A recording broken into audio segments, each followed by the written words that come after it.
combo. We are here today because Disney announced there are new food items appearing in several locations. We're going to try those. There are also news updates that we need to talk about throughout the day, so we're going to talk about those too.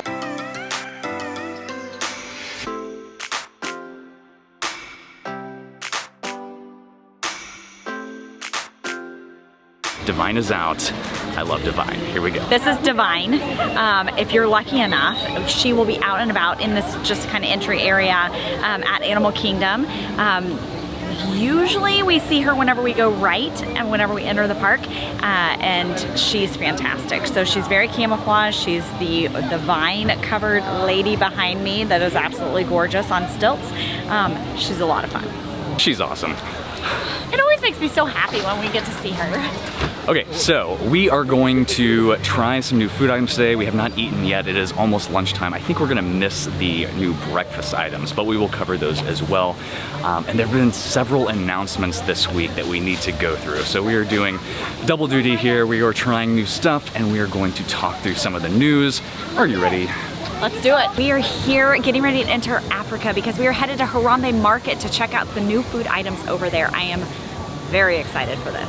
All right, first up, over at Pizzafari Coffee Shop and Bakery, there are a couple of new breakfast items that you can get. First off, there is a egg and bacon croissant sandwich with a tomato pepper relish, as well as breakfast tacos with eggs, bacon, and cheese. We're too late for those, but there is also an Impossible Gatsby.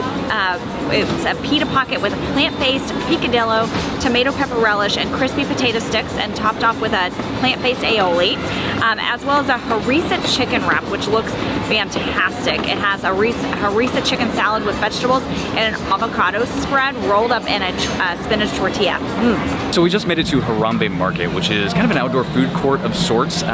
We've eaten here in the past, but it's never been like our go-to here just because they didn't have a huge selection. It was mainly like chicken and like beef ribs. But you can mobile order here, which we just did. We ordered 2 entrees and the new dessert. So we got a chicken and shrimp rice bowl, and then we got the beef and lamb kofta pita, but you can also get an Impossible kofta pita. So if you are plant-based, then you can get that as well. So yeah, and then there's a ton of open air seating, but it looks to be pretty popular right now. So we're gonna try to grab a table. We just clicked that we were here, so hopefully we'll grab our food in a few minutes. Oh, and there's a new cheesecake that we have to try. First off, we got a chicken and shrimp rice bowl. Now this is a chermoula marinated chicken and peri-peri marinated shrimp on jollof rice with kachumbari, tomato salad, and tzatziki sauce. Tzatziki, I love anything with tzatziki. Yes. This actually looks really, really tasty. It's got 3 shrimp in there. It's got probably a nice portion of chicken. Yeah, 2.5 to 3 ounces of chicken. That salad looks good. That cucumber and tomato salad is actually really tasty. The rice is a little tepid, not super hot. Can I mix it? Yeah, you can mix it. So I just tried the rice without the tzatziki, and it was kind of dry as well. So the rice is not the best. The chicken is really nice, like not dry at all. It was really well prepared. This is a great option. There's a lot of flavor. There's a lot of value here, I feel like, for a quick service place that you can mobile order.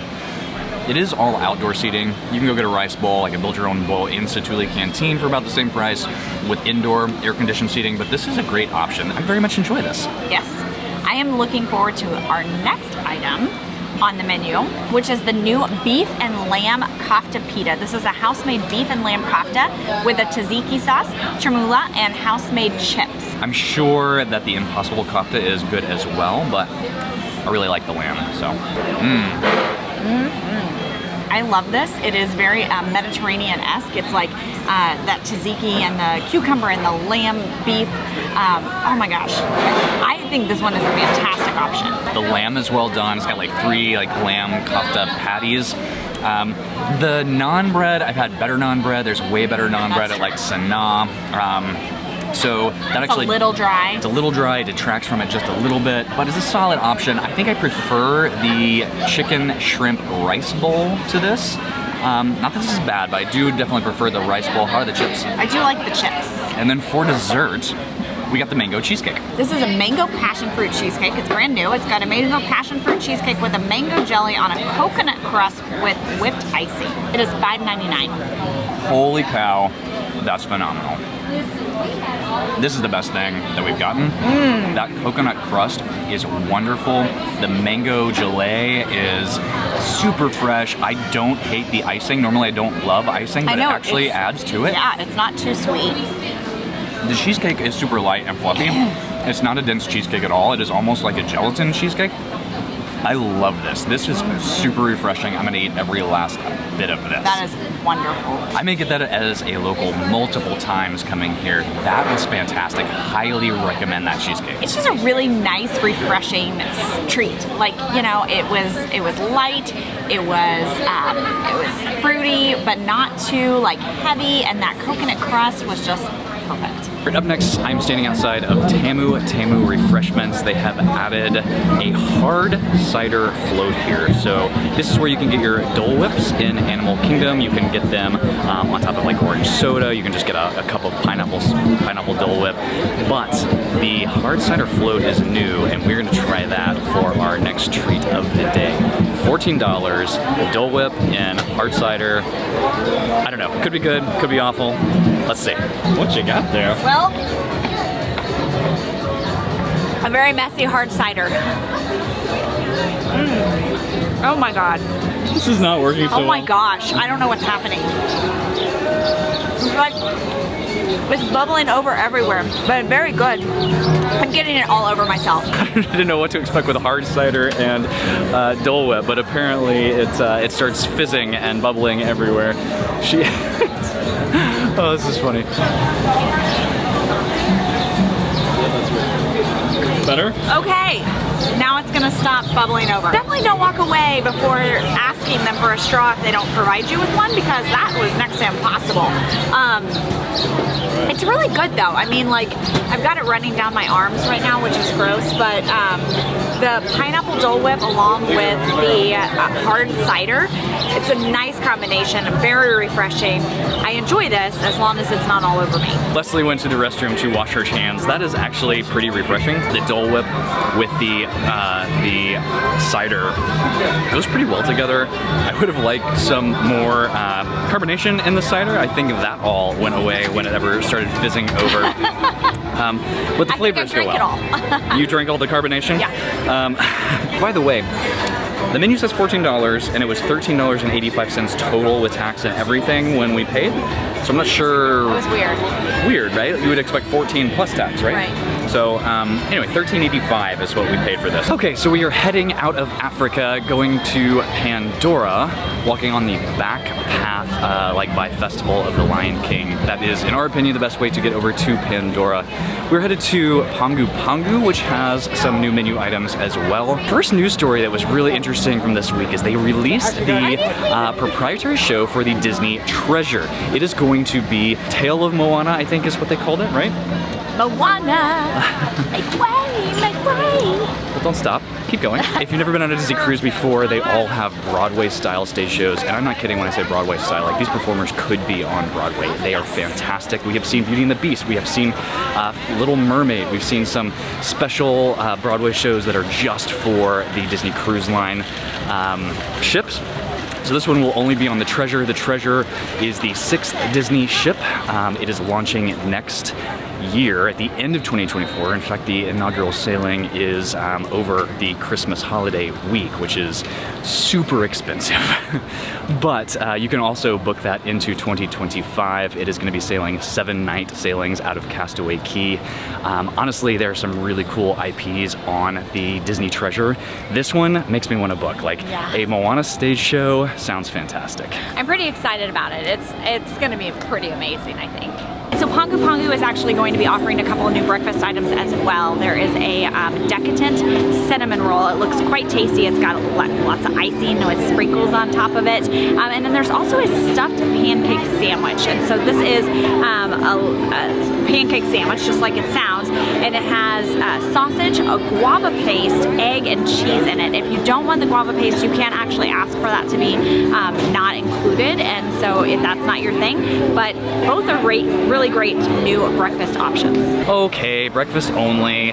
Next up, Flame Tree Barbecue. If you're looking to plan your next magical vacation, we would love to help you out over at Fantastical Vacations. We plan Disney destinations, Universal cruise lines, and all-inclusive resorts. as we head over to Flame Tree Barbecue, it is as good a time as any to talk about the big story number 2 coming out of Disney just yesterday, and it is that park hopping no longer has restrictions at 2 p.m. starting January 9th, 2024. This is huge. This is a very, very good news story coming for anyone that likes park hopping. Yeah, this adds a ton of flexibility because, I mean, a lot of people change their minds last minute too. I know we have on vacation lots of times, and so this allows that to happen.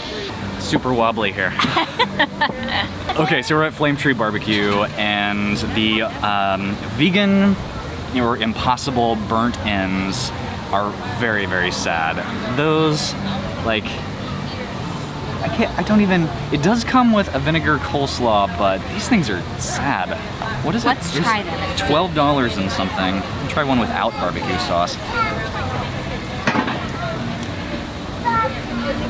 Oh, it's very dry. That's not good at all. I would not recommend this. Cover it in some barbecue sauce. Nope. Do not waste your money on this. Nope. That is awful. That is disgusting. The fries aren't great either. See if the coleslaw is any good. Nope. That's not good either. That was gross. Not many things are just disgusting. That was disgusting. That was bad. This one looks like it could be a winner.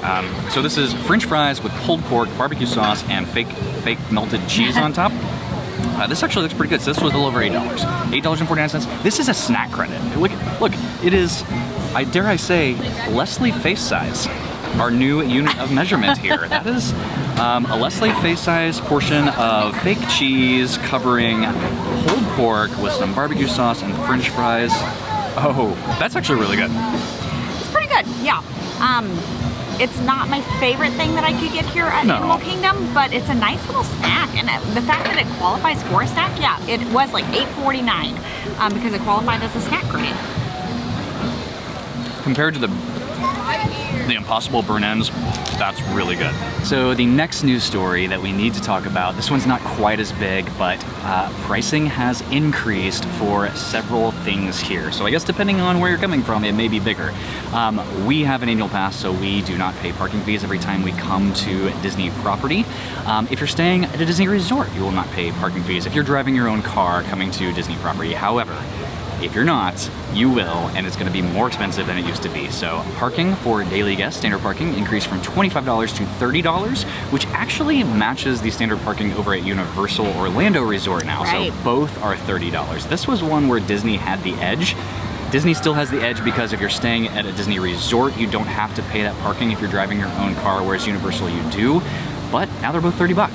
Yeah, and then they also went ahead and increased annual passes overnight as well. So the Pixie Pass used to be $3.99 and it's now $4.39. The Pirate Pass was $7.49, it's now $7.99. The Sorcerer Pass was $9.69 and now $9.99. Now all of those are Florida resident passes, and then the Sorcerer Pass is what you can get if you're DVC. The Incredipass, which is for everyone else who does not live in Florida, was $13.99 a person, and it is now $14.49 per person. So if we didn't live in Florida, our family of 4 would be $6,000 a year for a Disney World annual pass. That is getting on up there. It is getting on up there. This is usually what Disney does. They give us some good news, so no more park hopping after 2 restrictions starting January 9th. However, but we're gonna give you the bad news next, and that is pricing increases. So they usually save a little bit of good news whenever they announce pricing increases because people like us will complain about it, but they do it every year, so I mean, you have to expect it. Yeah, the last price increase that happened today is that Memory Maker, the advanced purchase Memory Maker is now $185. It used to be $169, and if you purchase it during your vacation or post-vacation, it is now $210 and it used to be $199. A one-day Memory Maker used to be $69 and it's now $75. The Drummer Flotilla. Side note, if you eat at Flame Tree Barbecue, they have an amazing outdoor seating area that's got different tiers and terraces. It looks out onto what used to be the Rivers of Lights show lagoon over here, and then it went to the kite tails, and before that it was something. I don't know. I can't figure out what to do in this amphitheater lagoon thing. But I'm watching Expedition Everest from my seat, and it's quite lovely. We have arrived at Pizzafari. We are ordering the brand new plant-based Italian sausage. It is on a bun with caramelized onions and peppers served with a small Italian salad.